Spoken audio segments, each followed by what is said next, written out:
Pretty excited to be here at the Ping Putting Lab. What an amazing facility that you have here. People also call it the PLD. What does PLD stand for? Yeah, so PLD just stands for Putting Lab Designs.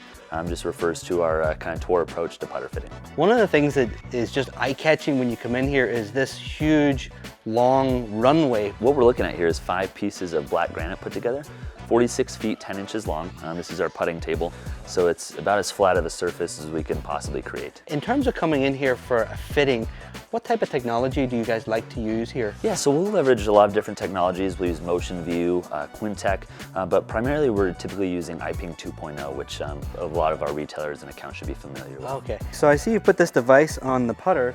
What is it? Yeah, so that's an iPod Touch, and we're using the iPING 2.0 fitting application. We'll have a go? Yes, absolutely. All Let's see 5 putts to this front disc, 10-foot flat putt, and I just want you to focus on consistency of stroke. What we're using is the accelerometer and the gyroscope in that iPod to measure forces, torques, and accelerations in your putting stroke. And we're also looking at how repeatable you are as the golfer in applying those same forces from one putt to the next. Some amazing numbers here. Would you talk me through what they mean? If we start at the top here with closing angle, we're really just measuring the amount of face rotation from the top of the backstroke down into impact. This just gives us a little bit of insight into how much or maybe how little toe hang we would need in a putter. In general, higher amounts of rotation warrant more amounts of effective toe hang. Less rotation, we're typically leaning towards something with less toe hang or face balance. Then when we look at impact angle, we're measuring where you deliver the putter face relative to the address position.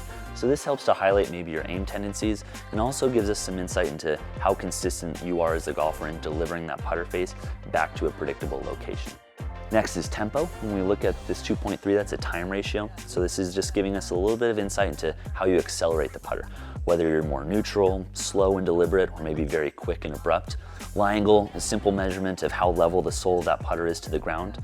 Ping standard lie angle is 20 degrees, and that's just a measurement from the vertical position down to the shaft. When we look at shaft lean, we're really just measuring delivered loft, whether you de-loft the putter with the hands forward at impact, or whether you add loft dynamically.